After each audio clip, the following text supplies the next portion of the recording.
Well, that was tricky, but I've managed to get as close as I possibly could to the new Huawei Mate X, which, according to Huawei, is the world's fastest foldable 5G phone. It's quite a title. There's about 100 million journalists here scrabbling to get about 5 feet from the device. We can't actually get hands-on. This is as close as we could possibly get. So 3 screens, 5G, it's foldable, it's using a flexible AMOLED, has a whole bunch of cameras, it's using a Kirin 980 processor, that's the same one you get in the Huawei Mate 20 Pro, plus a new 5G modem. I don't know what you think, but I'm actually genuinely excited for this. A lot of people aren't sure about whether foldable phones, tablets are gimmicky or actually a next generation device.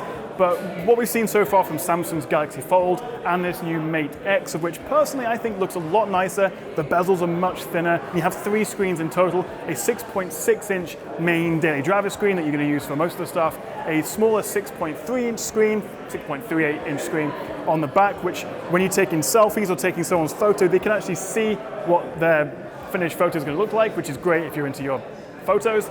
And then you have that full 8-inch screen when it's unfolded. You get that tablet experience. Unfolded, it's just 5 millimeters thick, and then when you do fold it back together, which is completely flush, completely flat, unlike the Flex Pi from Royole, it's 11 millimeters thick. And despite that slim design, Huawei have crammed in a 4,500 mAh battery. Now, they didn't actually give any battery life quotes. I assume there's still lots of optimizations to be done, but the Mate X will come with the world's fastest phone charger, a 55-watt supercharger, which is up from the already very quick 40-watt charger you get on the Mate 20 Pro, and promises to give you 85% of the battery in just 30 minutes. From a design and engineering point of view, I can't wait to get a close look at that hinge mechanism. Huawei are calling it a falcon wing design, and as impressive as it does seem, we'll have to wait and see about the long-term durability.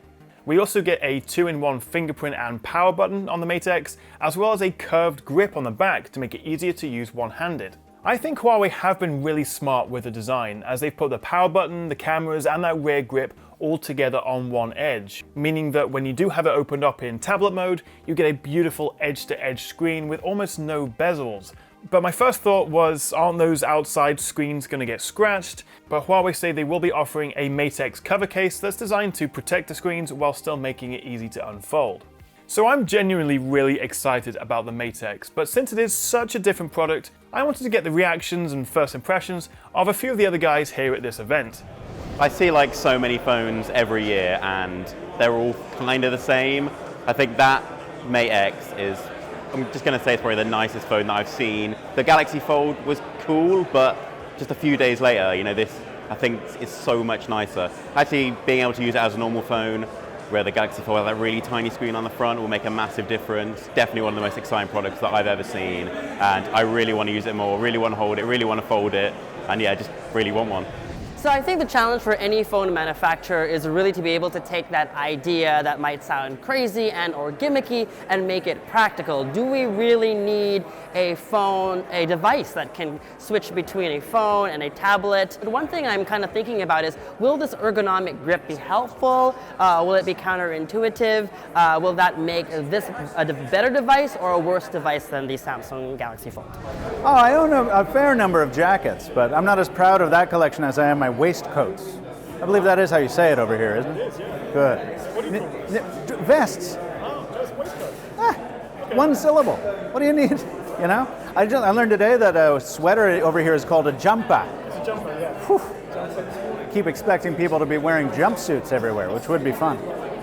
The first impressions are that it is sexier than the Samsung offering because it folds flat. And it has that interesting little ledge on it that's like a Kindle Oasis, or if you like a Moto Razr.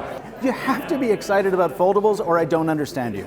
We were talking about something that's a phone when it wants to be, and a tablet when it wants to be. And you don't have to carry around 2 devices. Also, you don't have to carry around one device that does one of those jobs poorly.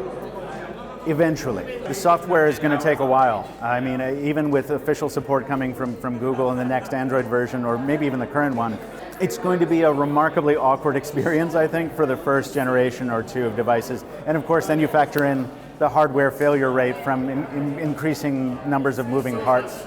So I understand skepticism about the first couple generations. It's warranted. You probably shouldn't buy a first-gen foldable.